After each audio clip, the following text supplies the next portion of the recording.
পরিশ্রম হলো সিঁড়ির মতো আর ভাগ্য হলো লিফটের মতো। লিফট যে কোনো সময় বন্ধ হয়ে যেতে পারে আর সিঁড়ি সব সময় আপনার উপরের দিকে নিয়ে যাবে। জীবন কখনো থেমে থাকে না, ইচ্ছে থাকলে যে কোনো জায়গা থেকে শুরু করা যেতে পারে। আসসালামু আলাইকুম, কেমন আছেন সবাই? আশা করি সবাই ভালো আছেন, আমিও ভালো আছি। ভিডিওটা স্টার্ট করছি সকাল 6টা থেকে। ভিডিওটা দুদিন আগের করা আর পোস্ট করব কালকেরে। তা সকালে আমি আর বাপি যাচ্ছি ডক্টরের কাছে। নুবাইদকে রেডি করে দিয়ে নুবাইদকেও রাস্তা নিয়ে চলে গেলাম, গাড়ি আসবে, ওকে গাড়িতে তুলে দেব। গাড়িতে তুলে দিয়ে এসে বাড়ি আসলাম, খাওয়া দাওয়া করে নিয়ে দুটো ভাত গরম করতে বসে দিয়েছি আর কটা বাসনপত্র ছিল সেগুলো আমি ঝটপট পরিষ্কার করে নিয়ে দিচ্ছি। সারাদিন তো বাড়িতে একা, পুরো ল্যাদ খেতে খেতে সারাদিনটা কাটবে আমার, বুঝতেই পারছি। আর এদিকে বসে বসে মোবাইল দেখছিলাম, তার ভিতর দেখলাম একটা বেটি আর একটা কাকার মেয়ে আসলো, তাদের সাথে একটু গল্প করে নিলাম। তারপরে রান্নাবান্নার তোড়জোড় চলছে। আজকে রান্না করছি কচু দিয়ে, চিংড়ি মাছ দিয়ে আর পুঁই শাক দিয়ে, আর একদিকে হচ্ছে বাঁধাকপি দিয়ে আর মাংস দিয়ে। চলেন রান্নাবান্নাগুলো কিছুটা করে নিই, তারপর আবার ফিরে আসছি।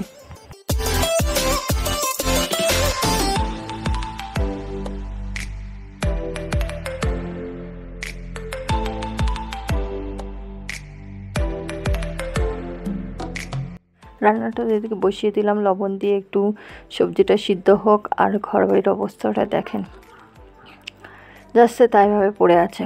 বাড়িতে কেউ নেই, বসে বসে মোবাইল দেখছিলাম। সব গুছিয়ে নিতে হবে। আবার চলে আসবো রান্নার দিকে। এদিকে লবণ পানিটা তো একটু শুকিয়ে গেছে, তারপরে একে একে মরিচ ও হলুদের গুঁড়া দিয়ে ভালোভাবে কষিয়ে নিয়ে আমার সবজিটা আবার হতে দিলাম। আর এদিকে তো অনেকটাই জামা কাপড় ভিজিয়ে রেখেছি, সেগুলো পরিষ্কার করে নিতে হবে। আর তরকারির সবজিটা আমি আর পুরো দেখাতে পারলাম না, পুরো কমপ্লিটভাবে হয়ে গেল, তারপর দেখিয়ে দিলাম। আর এদিকে মাংসের তরকারিটাও হয়ে গেল। আর দেখতে দেখতে নুবাইতে তো বাড়ি এসছে, নুবাইতেরও গোসল হয়ে গেছে, ওর দোলনায় বসে বসে বালিশ নিয়ে খেলা করছে। আর ওকেও খাইয়ে দিতে হবে, খাইয়ে দিয়ে ঘুম পাড়িয়ে দিতে হবে। ও আবার বিকালে উঠে মসজিদে যাবে আরবি পড়তে। আর নুবাইদের ভাতটাও এদিকে নিয়ে চলে এসেছি, ওকে খাইয়ে দিয়ে আর এদিকে দোলনাটা রেডি করে দিয়েছি, ওকে ঘুম পাড়াবো। আর এদিকে আবার মেয়ে এসে বলছে আমি ঘুমাবো, ওকে তো দোলনাতে ঘুমাতেই দেবে না।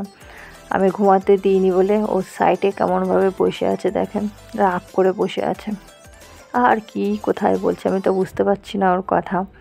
নুবাইদকে তো ঘুমাতে দেবে না, শুধু একটা কথাই বুঝতে পারছি, আমি শোবো, আমি শোবো।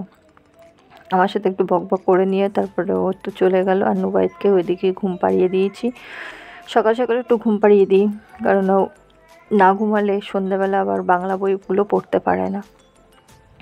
এতে ঘুমের থেকে উঠে আম্মি বাপিতে চলে ভীষণ পরিমাণে ড্রয়িং করে মোবাইল দেখে দেখে, আর ওই জন্য ড্রয়িং খাতা আর রং নিয়ে এসছে আম্মি, ও তাতেই খুশি।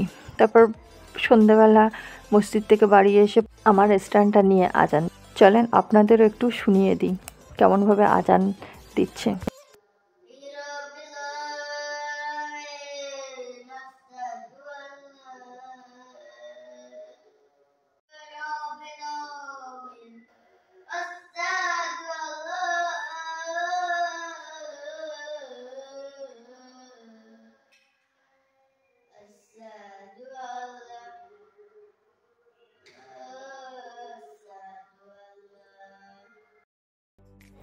আর এদিকে আমি একটু সন্ধ্যাবেলা বেগুনি করে নিলাম, একটু সন্ধ্যাবেলা তেলে ভাজা, একটু চা, বেশ ভালো লাগে সন্ধ্যাবেলা, সন্ধ্যাটায়।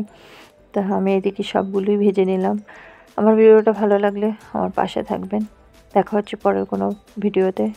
সবাই ভালো থাকবেন, সুস্থ থাকবেন আর নিজেদের খেয়াল রাখবেন।